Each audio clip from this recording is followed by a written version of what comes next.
عقائد حقہ میں سے ہے ایک عقیدہ کہ وَنُؤْمِنُ بِاللَّوْحِ وَالْقَلَمِ وَبِجَمِيعِ مَا فِيهِ قَدْ رُقِمَ، ہم مسلمان سب لوح محفوظ پر ایمان لاتے، تسلیم کرتے کہ وہ حق ہے، والقلم اور اس طرح سے قلم،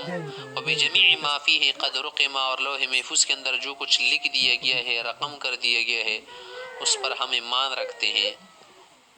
پھر آگے یہ مسئلہ ہے کہ فَلَوْ اجْتَمَعَ الْخَلْقُ كُلُّهُمْ عَلَى شَيْءٍ كَتَبَهُ اللَّهُ تَعَالَى فِيهِ أَنَّهُ كَائِنٌ،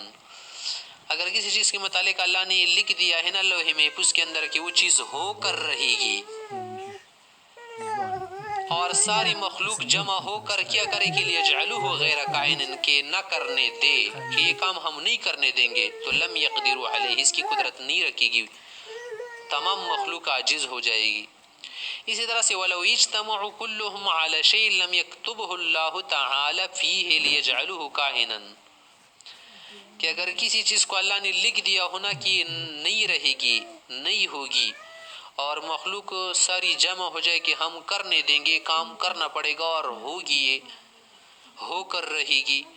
تو ایسا نہیں کر سکتے۔ لم یقدروا علیہ، اس پر قدرت نہیں رکھیں گے، قدرت نہیں رکھ سکتے۔ جب القلم بما ہوا کائن الی یوم القیامہ، قیامت تک اللہ نے جو کچھ لکھ دیا ہے نا، کہ قیامت تک جو کچھ ہونے والا ہے وہ سب کچھ اللہ نے لکھ دیا ہے لوح محفوظ کے اندر ازل میں، تو قلم خشک ہو چکا ہے، اس کے اندر کوئی ترمیم، اضافہ، کمی، زیادتی نہیں ہو سکتی، کوئی تغیر، تبدل نہیں ہو سکتا۔ پھر آگے کہہ رہے کہ وَمَا أَخْطَأَ الْعَبْدُ لَمْ يَكُنْ لِيُصِيبَهُ، کہ جس چیز سے انسان بچ جائے نا تو اس کو پہنچنے والی نہیں تھی۔ اگر ایک آدمی گزر رہا تھا راستے میں، مثلا وہ گاڑی سے بچ گیا تھا، تو یہ نہیں کہہ سکتا کہ اگر میں ذرا 1 منٹ آگے جاتا نا، یا پہلے سے آتا، یا ذرا سے آگے 1-2 قدم بڑھتا نا، تو میں ضرور مر جاتا۔ تو یہ کہ نہیں، فضول ہے نا، کیونکہ آپ کے لیے لکھ دیا گیا تھا کہ وَمَا أَخْطَأَ الْعَبْدَ، کہ جو بندے کو نہ پہنچنے والی ہو نا کام یا چیز یا کوئی ضرر، تو لم یکن لیصیبہ، تو آپ کو پہنچ ہی نہیں سکتا۔ اللہ نے لکھ دیا ہو کہ یہ ذرا آپ کو نہیں پہنچے گا، تو اگر آپ یہ کہے کہ اگر میں یہ کرتا وہ کرتا،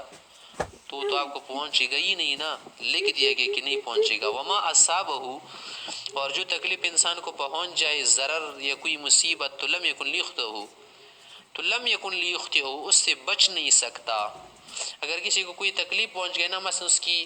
انگلی جو ہے چھری سے کٹ گئی، آلو وغیرہ کاٹ رہا تھا، تو یہ نہیں کہہ سکتا کہ اگر میں ذرا احتیاط کر لیتا نا تو یہ انگلی میری نہ کٹتی،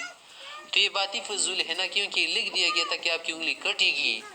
اور پھر یہ کہنا کہ اگر میں یہ نہ کر لیتا تو ایسا نہ ہوتا، تو یہ تو ہو چکا ہے نا، اب یہ کر کے دکھاؤ کہ کیسے نہیں ہوگا، وہ تو ہو چکا ہے۔ تو اسی لیے فرمایا کہ لوح محفوظ پر، قلم پر، اور جو کچھ قلم نے بأمر الہی لوح محفوظ کے اندر ازل کے اندر لکھا تھا کہ قیامت تک جو کچھ ہونے والا ہے، یا جو کچھ چیزیں نہیں، یا جو چیزیں نہیں ہوگی نا، وہ سب ہوگی، ہم اس پر ایمان رکھتے ہیں۔ اور اسی طرح سے اگر کوئی چیز اللہ نے لکھ دی ہو کہ وہ ہو کر رہے گی،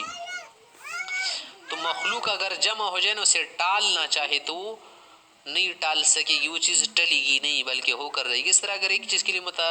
کے متعلق لکھا گیا ہو نا کہ وہ ٹلے گی یعنی نہیں ہوگی، تو مخلوق ایسا نہیں کر سکتی کہ کیا کر لے، کہ جمع ہو کر اس چیز کو کر دے یا کر کے دکھائے، ایسا نہیں ہو سکتا۔ قرآن کریم کے اندر ارشاد ہے کہ بل ہوا قرآن مجید فی لوح محفوظ،